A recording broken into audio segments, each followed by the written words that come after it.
Si là, maintenant, à l'instant T, je venais à vous montrer ce que j'ai déjà vu en presque un demi-siècle, je ne suis pas certain que beaucoup d'entre vous resteraient encore debout.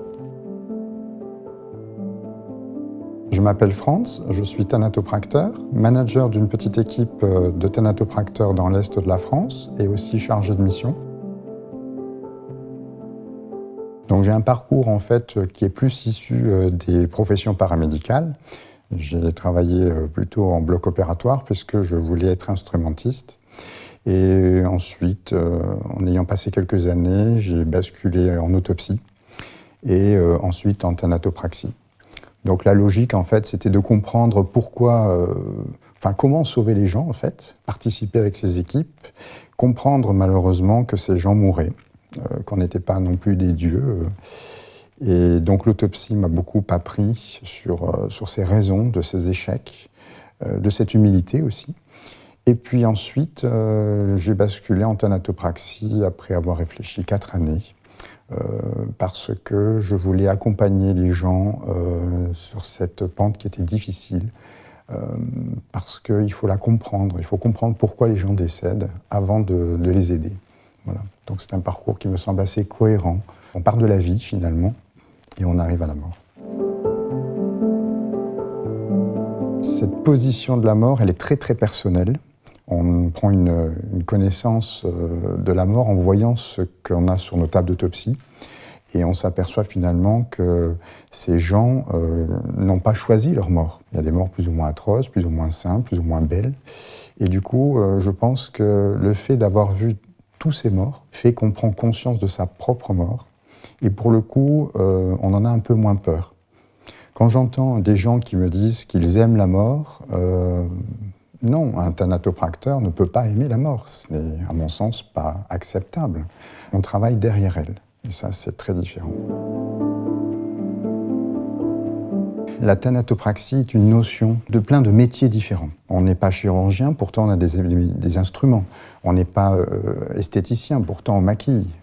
Et le fait de partager tout ça, toutes ces peines, de voir tous ces corps meurtris, mais également tous ces pans de société, fait qu'on a une tendance à la réflexion déjà. Je pense que beaucoup de thanatopracteurs deviennent thanatologues inconsciemment. Et en plus, à l'intérieur de notre microcosme de la thanatopraxie, je pense qu'on évolue. On relativise énormément les choses. On a cette faculté, si vous voulez, quand on réfléchit, de se dire que finalement, la thanatopraxie nous apporte le fait nous rappelle qu'on est en vie. Parce que finalement, notre corps, on l'a uniquement en location que pour quelques années. Il va bien falloir le rendre. Et bien, tous les jours, les gens qui sont sur nos tables d'autopsie nous rappellent qu'il va falloir rendre ce corps. Donc, on est dans l'ensemble, et je pense que vous le constaterez, plutôt joyeux, même si ça paraît un petit peu anachronique par rapport à ce qu'on pourrait penser de la thanatopraxie, mais non. On a envie de vivre, en fait. Et je ne dis pas qu'on le crie, mais on essaie de le faire ressentir. J'ai un regret, oui, effectivement. C'est une intervention, en fait, qui était très compliquée, puisque la mort était violente, le corps très délabré. J'ai fait mon travail, j'étais très content que cette famille puisse enfin récupérer ce corps qui était quasiment impossible à récupérer. Par contre, ce que je ne savais pas, c'est que mon propre chat, en fait, était en train de mourir. Et je me suis aperçu que j'ai consacré, en fait, tout mon temps à ces gens qui en avaient besoin, au détriment, finalement, de mon propre vécu. C'est un regret que j'arrive toujours pas à classer. Les thanatopracteurs souffrent d'un manque de reconnaissance, mais il faut aussi qu'ils comprennent que c'est un métier qui est voué à la discrétion. Encore une fois, ce que l'on y fait n'est pas forcément accepté de tous. Et oui, bien sûr, on s'y jette corps et âme en faisant attention, bien sûr, à sa propre sauvegarde. Il est nécessaire d'avoir une empathie pour comprendre, mais il faut aussi se préserver. Parce que intervention après intervention, au bout de milliers de soins, si on ne se préserve pas, on n'est pas insensible. On nous demande simplement de savoir gérer notre émotion à un moment précis. Le moment où la famille ne peut pas gérer cette émotion. Après, Moi, quand j'ai un ou une thanatopractrice qui me dit « j'ai pleuré », mais c'est très bien. Au contraire, ça montre que vous êtes humain. Et tant que vous êtes humain, eh bien, ça veut dire que vous êtes fait pour ce métier. J'entendais un médecin légiste qui disait « moi, je suis blasé, ça ne me fait plus rien ». Je suis inquiet pour ce médecin légiste.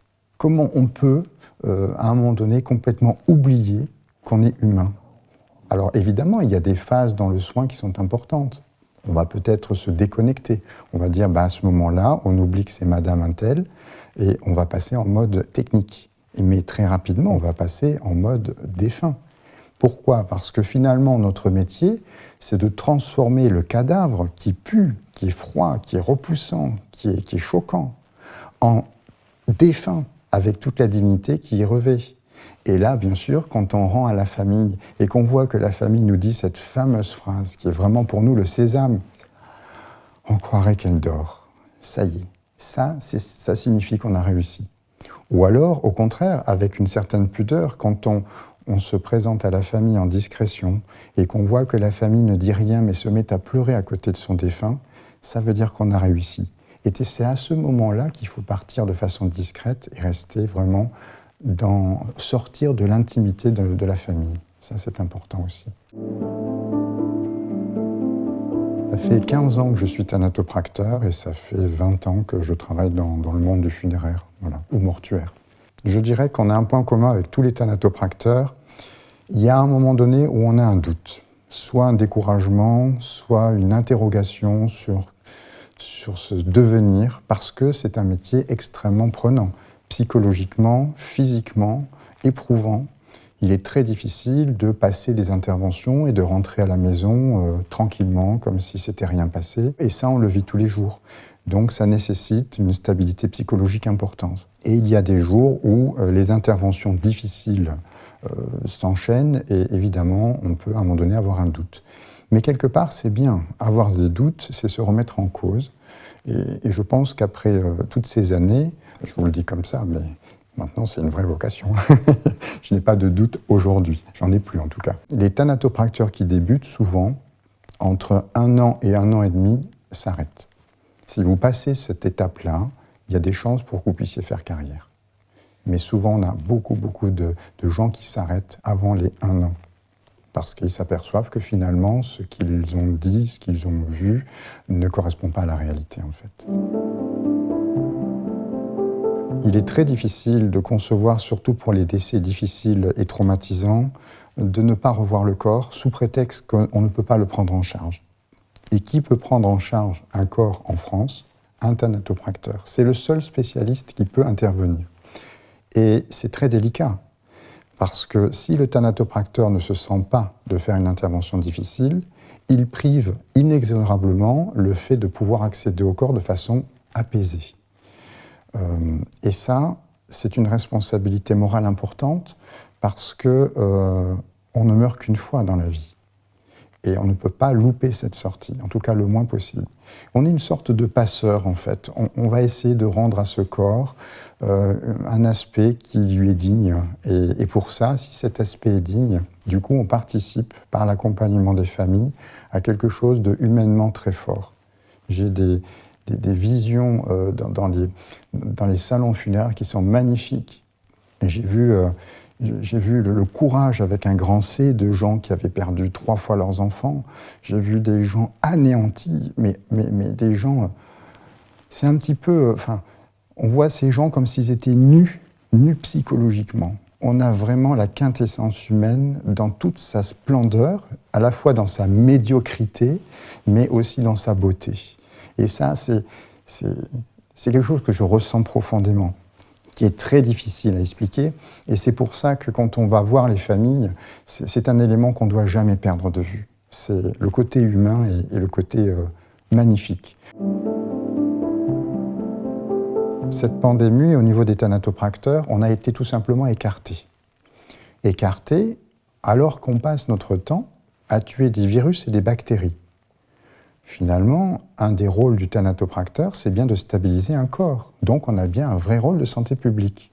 Et là, curieusement, l'autorité médicale a estimé que le danger était suffisant pour interdire les soins de thanatopraxie.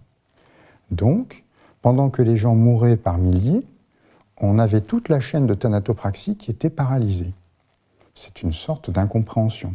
Et ça, les thanatopracteurs ne l'ont pas très bien vécu. Pourtant, on leur a demandé de faire des toilettes, c'est-à-dire des gestes beaucoup plus dangereux, puisqu'il n'y a pas de sécurisation chimique. On leur a demandé d'enlever des stimulateurs alors que les médecins refusaient de le faire sur les corps Covid. On n'a pas compris. Cette pandémie, en fait, a été éprouvante. Elle a été injuste pour nous. Et on en a souffert. Pourquoi ? Parce que on voyait à 20h tous ces corps paramédicaux et médicaux se voir félicités tous les jours. Mais on a toujours oublié, en fait, les opérateurs funéraires et tous les métiers du funéraire qui ont œuvré. Ces milliers de corps qui mouraient partout, il a bien fallu que les gens les déplacent. Il n'y a pas que les thanatopracteurs qui sont intervenus. Donc, c'est étrange. C'est une grande première, je pense, pour les autorités. Mais ça n'a pas été forcément vraiment une grande première pour le monde du funéraire. Mais par contre, les opérateurs funéraires, eux, ont eu un très très gros travail. Je ne vois pas pourquoi on serait incapable de traiter quelqu'un qui a la Covid, alors qu'on va présenter quelqu'un qui a la Covid à la famille sur un lit de mort, et finalement de se retrouver à faire quelqu'un qui a le sida. Il n'y a pas de distinguo pour nous. Tous les corps sont considérés comme potentiellement pathogènes. Il n'y a pas de raison de ne pas faire quelqu'un qui a eu la Covid. Microcosme avec des règles bien à eux. Le bloc opératoire a ses règles, c'est complexe, c'est une micro-vie dans une vie. C'est la même chose pour l'autopsie. Ce sont des lieux assez reculés avec des règles qui sont propres, je dirais, au métier de la mort. Et la thanatopraxie est un métier de niche dans lequel on y vit des moments assez difficiles et aussi des super moments. Ces moments-là, en fait, on ne les partage pas souvent. Déjà parce que c'est tabou dans la société et parce que nous voyons et nous faisons des choses que la société n'accepterait pas. On peut peut-être tout dire, mais est-ce que les gens sont prêts à tout entendre ? Ça, c'est un autre débat. J'ai beaucoup de gens qui frappent à notre porte pour pouvoir faire des stages ou faire une journée d'immersion. Ce que j'ai à leur dire, c'est déjà de ne pas baisser les bras. Être thanatopracteur, ce n'est pas quelque chose qui est facile. C'est comme une échelle, en fait. Ce n'est pas parce qu'on a monté le premier échelon qu'on ne va pas forcément tomber du dernier. Rien n'est sûr dans un métier comme celui-ci. Déjà, il faut en avoir la volonté. Vous savez, on est quoi ? On est 2000 professionnels sur 66 millions de personnes en France. Le ratio est déjà maigre. Et sur les 2000, vous enlevez tous ceux qui sont morts, qui ont abandonné, ou ceux qui font des soins une fois tous les 3 mois. Finalement, combien il y a réellement de thanatopracteurs qui vivent de ça à longueur de journée? Très peu. Donc, il ne faut pas les décourager. Il faut tout de suite leur dire que c'est compliqué. Et encore une fois, j'ai des gens qui sont un petit peu humbles et qui me disent « Écoutez, je ne sais pas, mais peut-être que ces gens qui frappent à ma porte, peut-être que demain, ça va être l'élite de la thanatopraxie. Donc, pour qui je me prendrais pour me permettre, en fait, de dire « Non, non, ne faites pas ça » ou... Donc, vraiment, le message que j'ai apporté, c'est persévérance. C'est poursuivez. Si c'est quelque chose que vous avez envie de faire, faites-le. Et puis, si les gens ne sont pas forcément d'accord, faites-le quand même. Hein, c'est votre vie, c'est votre envie. S'il fallait qu'on attende l'avis des autres pour pouvoir progresser professionnellement, je pense que c'est un peu valable dans toutes les professions. Donc voilà, non, qui vivent leur vie, même si c'est un métier de la mort, bien sûr.